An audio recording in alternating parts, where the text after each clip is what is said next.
Ao dirigir durante o dia em uma rodovia de pista simples, fora das áreas urbanas, o condutor deve o quê?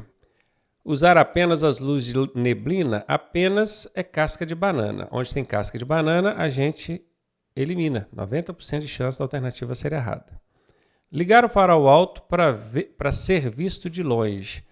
Farol alto só deve ser utilizado à noite em vias desprovidas de iluminação. Mesmo assim, tem que lembrar de abaixar na hora de cruzar com outros veículos e na hora de seguir outros veículos. Então aqui, não.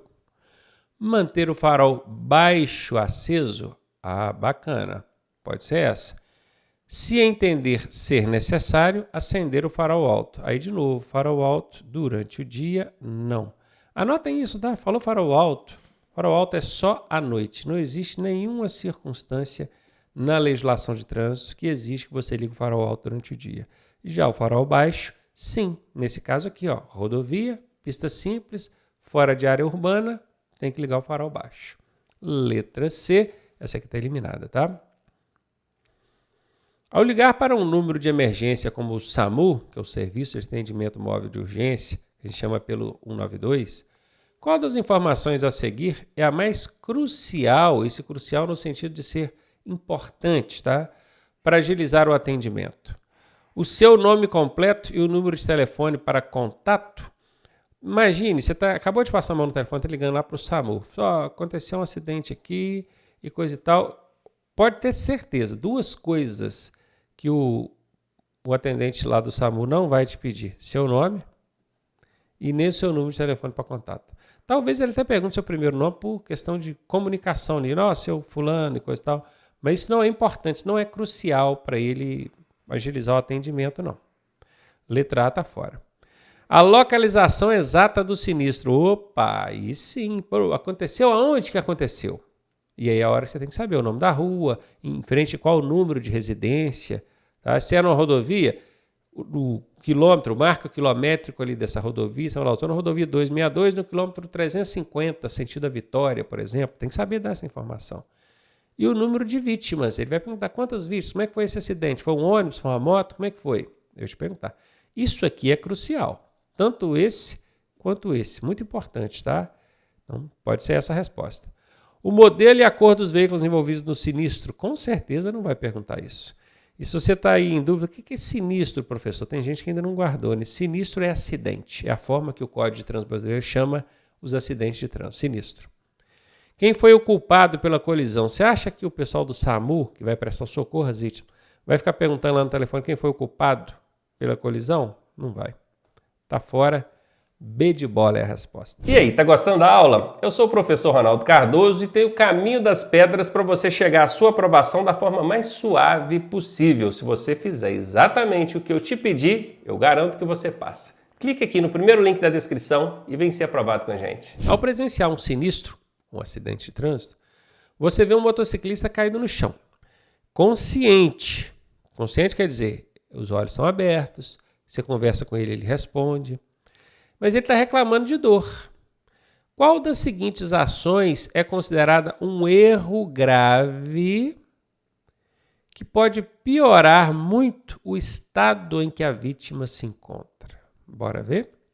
Ligar para o número 193 do bombeiro ou 192 do SAMU para solicitar o resgate, depois de sinalizado o local.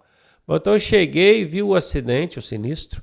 Ao invés de eu já ligar direto para o bombeiro, para o SAMU, primeiro eu fui sinalizar o local, para depois ligar para o bombeiro ou para o SAMU. Isso é um erro grave que pode piorar muito o estado da vítima?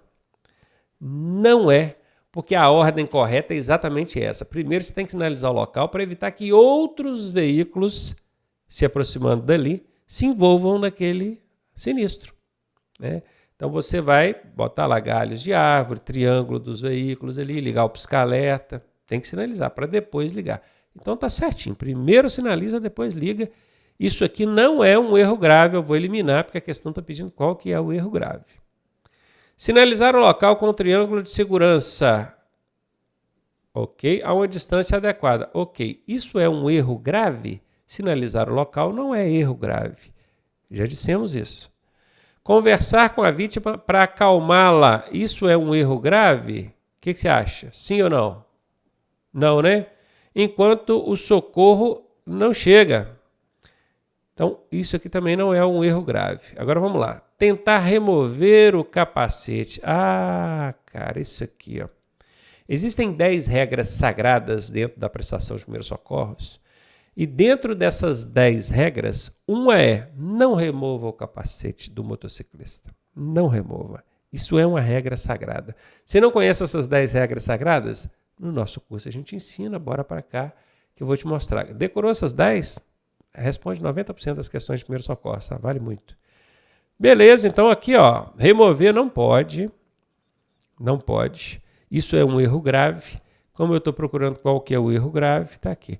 Professor, mas para ajudá-lo a respirar melhor. Tá vendo isso aqui, ó? Para ajudá-lo a respirar melhor. Isso aqui eles tentando justificar o errado para poder te confundir. Não cai nessa pegadinha não, tá? Tá com dificuldade de recuperação? De respiração? Abre a jugular do capacete, abre a viseira, mas tirar o capacete, não. Tá errado. Quebra uma das 10 regras sagradas. Então marcamos aí letra D de dado. Ao prestar assistência a uma vítima de sinistro, lembrando que sinistro é a forma que o Código de Trânsito Brasileiro se refere aos acidentes de trânsito, o que significa não remova, não movimente e não transporte. Bora ver? Que é ilegal mover uma vítima de sinistro. Ilegal quer dizer a lei proíbe. Gente, não é recomendável. Porque se você movimenta com a vítima, remove ela ali, você pode agravar uma lesão que ela tem. Mas ilegal não é não, tá? Não está na lei isso não. Isso está em procedimento de prestação de socorro. E que isso constitui crime. Não é, gente. Não é crime. Aí, ó, de lesão corporal culposa, previsto no Código de Trânsito Brasileiro, com pena de até 5 anos, nada disso. Nada disso. Que a vítima não deve ser tocada em nenhuma circunstância. Olha, que a gente não deve ficar tocando na vítima à toa, tudo bem, isso é procedimento, ok. Não deve ficar tocando à toa. Agora, esse nenhuma aqui é casca de banana. Quem estuda com a gente sabe que onde tem uma casca de banana é 90% de chance da alternativa ser errada. Que um movimento irregular pode agravar lesões ocultas. Isso mesmo, ó. Até aqui está certinho. Por que a gente não deve ficar movimentando a vítima, removendo ou transportando ela? Porque um movimento irregular, mal feito, com a técnica errada, pode agravar lesões. Lesões ocultas, que às vezes você não está nem vendo. É um osso quebrado, uma costela, né? Especialmente na coluna.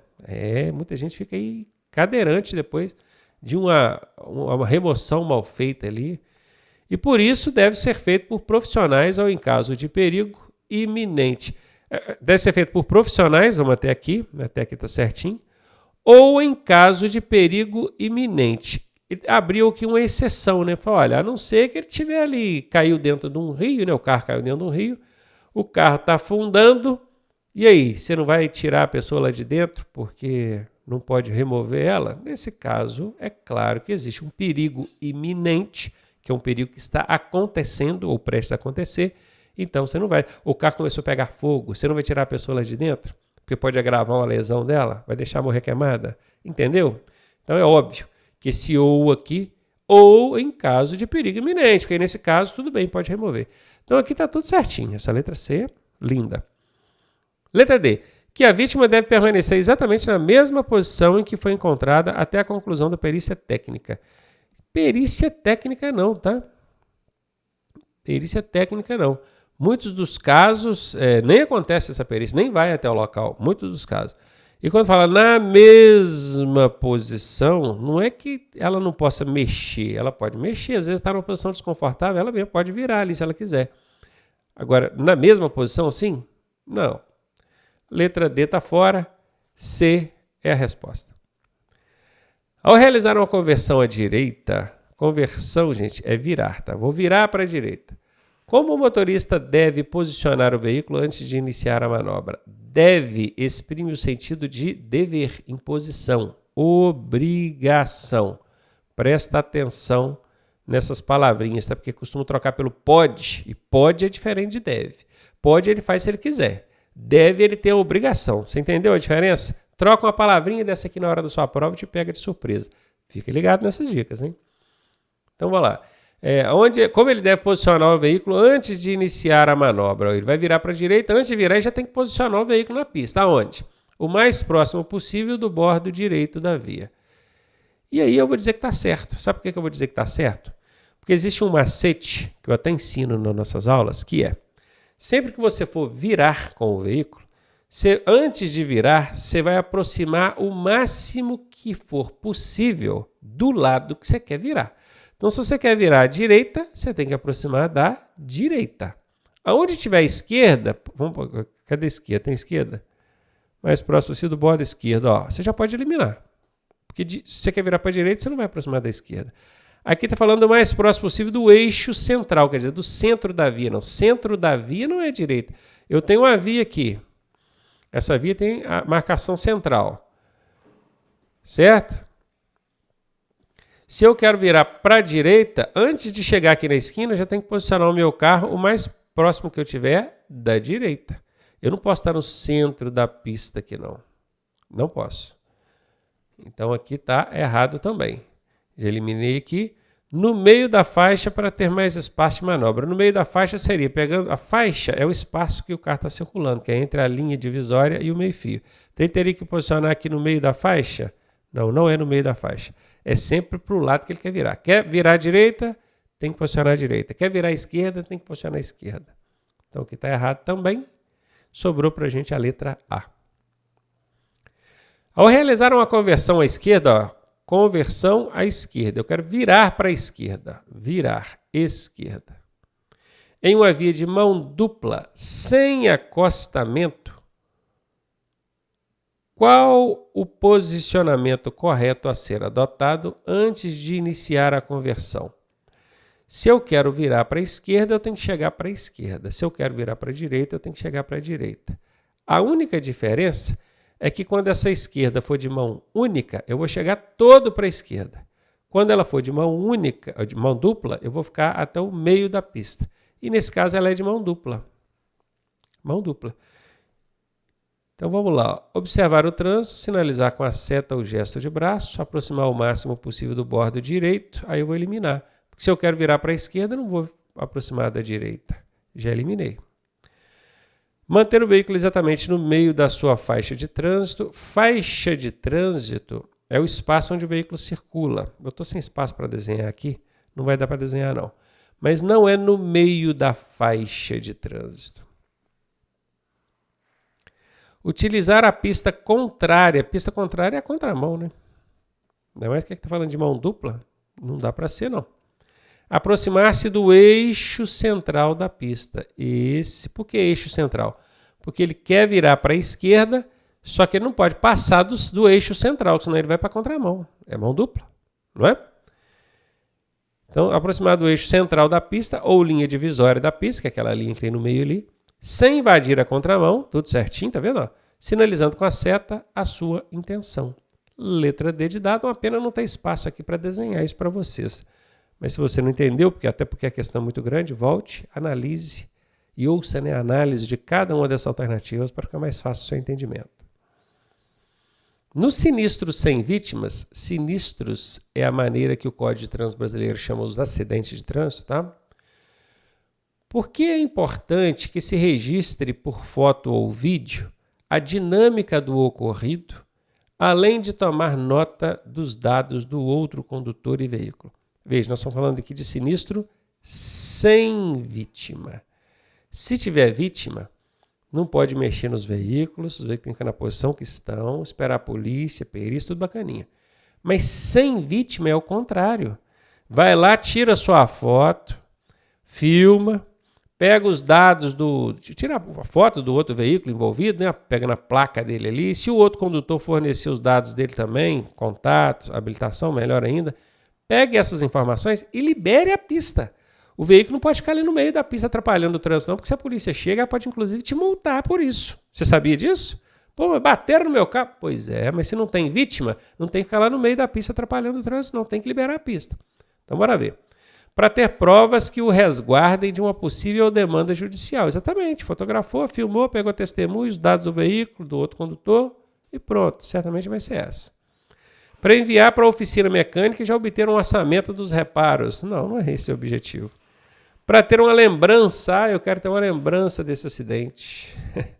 Não.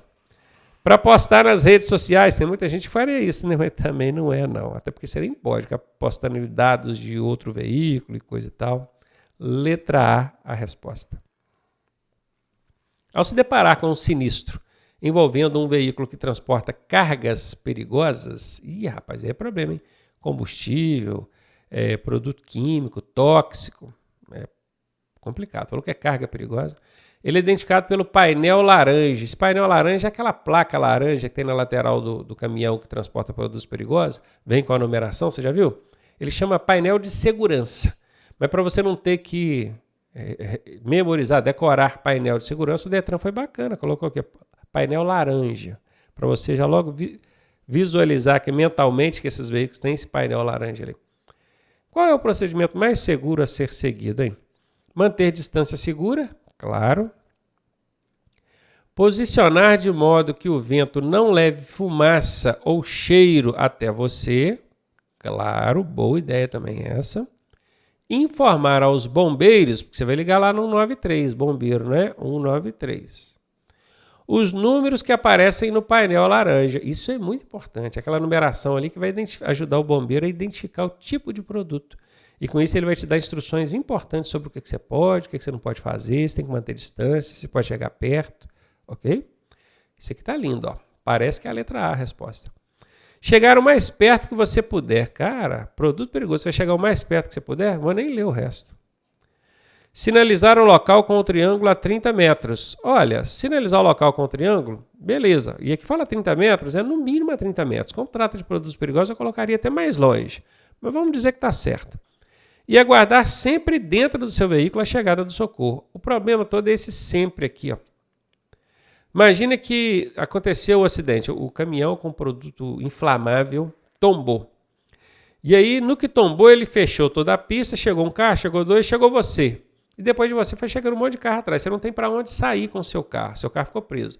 Você vai ficar dentro do carro? Tá vendo como é que o sempre não é uma boa ideia? E o sempre é o quê? É uma casca de banana.